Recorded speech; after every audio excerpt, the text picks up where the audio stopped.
ওই যে Kim Jong উনকে দেখেন, চিনেন? কিম জং উনকে চিনেন? কোথাকার প্রেসিডেন্ট? তার দেশের মানুষ খাবার খেতে পারে না, আর সে মিসাইল বানায় বসে বসে। আর আমেরিকা পশ্চিমা থেকে ভয় দেখায়, ভয় দেখায় না? দেখেছেন? ওর ওই উত্তর কোরিয়া হামলা চালাতে হলে 100 বার চিন্তা করতে হবে পশ্চিমাদেরকে। হ্যাঁ, কারণ সে 8-10টা মুসলিম কান্ট্রির মতো না যাদের কাছে এরকম কোনো অস্ত্র নাই। কথা বুঝতে পারছেন? ওকে অত সহজে কিন্তু কেউ আক্রমণ করবে না। তারপরেও আবার চায়নার সাথে ওর বন্ধুত্ব আছে, রাশিয়ার সাথে ওর বন্ধুত্ব আছে, ঠিক আছে? এরা একটা অ্যালায়েন্স, এটাকে জিও পলিটিক্যাল ভাষা ওদের অ্যালায়েন্স বলে। তো ওরা শক্তিশালী হলো কিভাবে? শুধুমাত্র ফাইন্যান্স দিয়ে না, এখানে পলিটিক্যাল ভিত্তি শক্ত, অস্ত্র শস্ত্র তাদের আছে। এখন বহির্বিশ্বের শত্রুরা ওদের দিকে চোখ তুলতে পারছে না, এত সহজ না। তো দেখেন আমাদের পিছিয়ে পড়ার এগুলোও কারণ আছে। মুসলিম কান্ট্রিগুলোর দিকে তাকায় দেখেন, কয়টা মুসলিম কান্ট্রি এইসব ক্ষেত্রে স্বয়ংসম্পূর্ণ? কয়টা কান্ট্রি দেখবেন আপনি? হ্যাঁ, বিশ্বকাপ আয়োজন করে বেড়াচ্ছে, বিশ্বকাপ ফুটবল আয়োজন করে বেড়াচ্ছে, পাশে ইয়েমেন সিরিয়ার মানুষ না খেয়ে মরে যায়, দেখার সুযোগ নাই।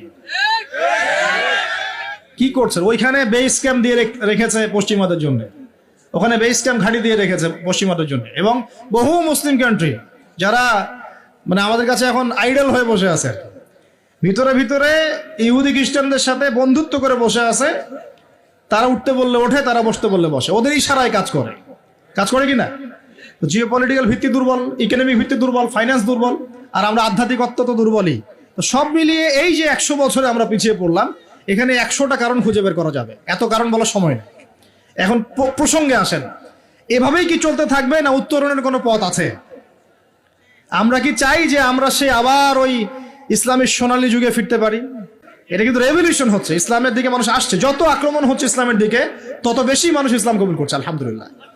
আর আমরা পিছিয়ে পড়ছি। এই যে আমরা যে গরু খাওয়া মুসলিম হয়েছি, আমরা যে জুমার দিন নামাজ পড়া মুসলিম হয়েছি, আমরা মুসলিম পরিবারে জন্মগ্রহণ করে আব্দুর রহমান আব্দুর রহিম নাম নিয়ে বসে আছি, কিন্তু আসলে রহমানের বান্দার বৈশিষ্ট্য কি আমি জানি না।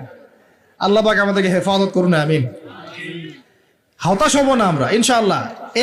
খালি একবার যদি তওবা করে ফিরে আসি, আল্লাহ পাক দুনিয়াও দিবে ইনশাআল্লাহ, আখিরাতও দিবে ইনশাআল্লাহ। খালি একবার বলতে হবে আস্তাগফিরুল্লাহাল্লাযী লা ইলাহা ইল্লা হুয়াল হাইয়ুল কাইয়্যুম ওয়া আতুবু ইলাইহি। আল্লাহ, জীবনে যা পাপ করেছি মাফ করে দাও, আগামী জীবনে হায়াতে রিজিকে বরকত দাও, এবং পুরো জীবন যেন ইসলাম পালন করতে পারি, প্রচার করতে পারি, প্রসার করতে পারি, মানুষের মাঝখানে দিনের ভালো কথা বলতে পারি, আল্লাহ পাক দিনের বিজয় যেন অংশ নিতে পারি, সে তৌফিক আল্লাহ পাক দান করুন। আল্লাহ পাক কবুল করার মালিক না?